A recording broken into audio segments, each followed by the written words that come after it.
Oi pessoal, eu sou a Isabelle, do segundo ano do Colégio Praça 15. Hoje o nosso assunto é a Guerra Fria. Eu tô aqui com a Ana, minha colega. Bom, para começar, é bom a gente entender um pouco o conceito do que foi a Guerra Fria, né? O que estava acontecendo e por que estava acontecendo uma guerra, mas ao mesmo tempo não estava acontecendo, não estava tendo uma guerra. Bom, é importante a gente ter uma noção de que era mais um conflito ideológico do que um conflito político, né? Um conflito ideológico e político do que uma guerra em si. Além de tudo, o mundo estava dividido em duas grandes ideologias políticas, né? Ou o mundo bipolar, como era mais conhecido na época. Elas são o capitalismo e o socialismo. O capitalismo teve ascensão entre o século XIV e XV, quando a burguesia passou a dominar muito mais as relações econômicas e tinha como base as propriedades privadas por meio de produção. Já o socialismo, ele se opõe a essa ideia, tendo como base defender a coletividade e distribuição de riqueza entre toda a sociedade. Uma contextualização desse período também, da Guerra Fria, é que ele aconteceu num período que começou no final da Segunda Guerra Mundial, em 1945, 1947, e foi até a dissolução da União Soviética, em 1991. Foi em 1947, que a Isabelle falou, que o presidente americano da época, que era o Harry Truman, não sei falar direito o nome dele, ele fez um discurso para o Congresso americano, dando a entender que eles estavam se posicionando a favor das nações livres. Então, essa nação livre que ele está falando é em relação à União Soviética querer dominar tudo. Então, ele estava dizendo que eles não se posicionavam a favor disso e em relação a todo o crescimento e influência que eles tinham nos territórios. Sim, e a União Soviética viu isso como uma ofensa, né? Como uma forma de perigo até, né? Para o país em si. Uma frase que descreveu bem esse momento da guerra é uma que o Raymond Aron falou, que é: a guerra é improvável e a paz é impossível, porque era muito pouco provável que uma guerra em si, entre poderes bélicos, acontecesse, né? Mas ao mesmo tempo não dava para manter a paz. A paz era impossível, improvável, impensável. Nesse mesmo ano de 1947, eles lançaram o Plano Marshall, que era basicamente um programa de ajuda econômica dos Estados Unidos a uma parte da Europa. O outro objetivo deles era, estabilizar a situação da Alemanha para ter um avanço dos partidos comunistas na França e na Itália. E, em resposta a isso, a União Soviética criou o Cominform e a Comecon. E dando uma ênfase maior na Comecon, eles queriam combater o Plano Marshall e criaram algo parecido, que era a fim de integrar economicamente a União Soviética. Bom, pode continuar. O que tu ia falar da Comecon? Da Comecon era basicamente isso, mas dando continuação, a gente fala sobre a expansão da Guerra Fria, que a gente tem que dar um ponto maior na divisão da Europa, que ficou entre duas superpotências, ampliando toda a influência no mundo e ampliando área de influência, enfim. A gente dá uma continuação para isso, ressaltando a OTAN, que eu te falei lá atrás, foi criada em forma de ajuda mútua entre os países banhados ali pelo Oceano Atlântico. Ela foi fundada em 1949 e foi composta, inicialmente pelos Estados Unidos e pelos países parceiros.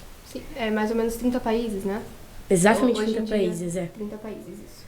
E aí, mais tarde, eles se juntaram com a Alemanha e se opuseram completamente à União Soviética, que ficou bem pé da vida, e eles criaram o Pacto de Varsóvia para impedir o avanço desse capitalismo nas regiões que eles dominavam. Sim, a OTAN existe até hoje, né? Ela é bem importante nesse mundo de guerras em si. Ele está até ajudando, tentou, né, intervir na guerra da Ucrânia agora, mas a União Soviética não está facilitando pro lado deles. E aí, entrando nesse assunto de novo do Pacto de Varsóvia, ele desapareceu entre 1900 e 1991 com a consequência dos fins dos regimes socialistas no leste europeu E do outro lado, a OTAN perdeu totalmente o significado que deu origem, porque acabou a Guerra Fria. Uma provocação, Luiz. Só corrigindo. No final, tu falou União Soviética. Não é a União Soviética agora, é a Rússia, né? Sim. A Rússia, isso, desculpa. Não, tranquilo, é do jogo. A gente confunde. A União Soviética se dissolveu em 1991, desculpa, foi um erro meu. Tranquilo. Mas uma curiosidade. Por que o Pacto de Varsóvia acabou e a OTAN continuou? Por que vocês acham que a OTAN seguiu, mesmo essa guerra tendo acabado? É porque pelo Pacto de Varsóvia eles tinham um outro ponto de vista, então acabou a parte deles, mas a OTAN continuou ganhando força, entre aspas.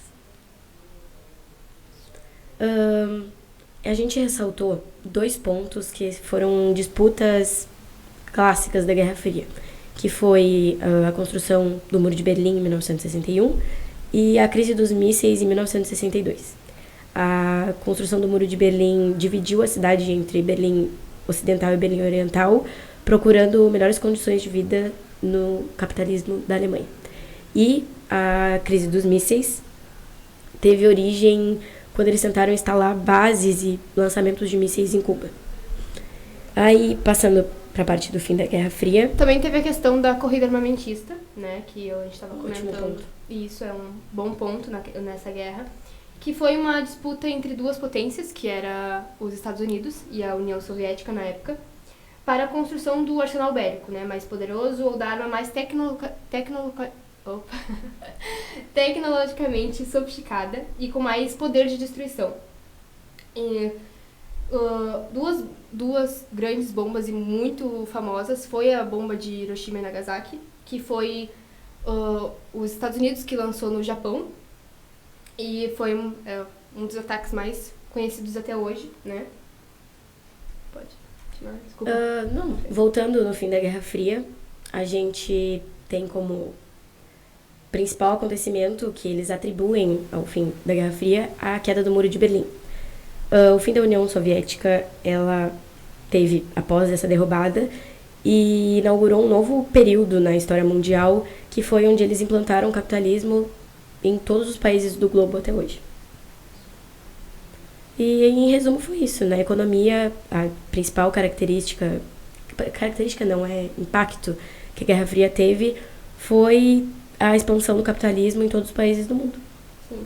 Mas uma informação, uma característica importante, algo para saber, assim, do porquê que se chama, né, Guerra Fria.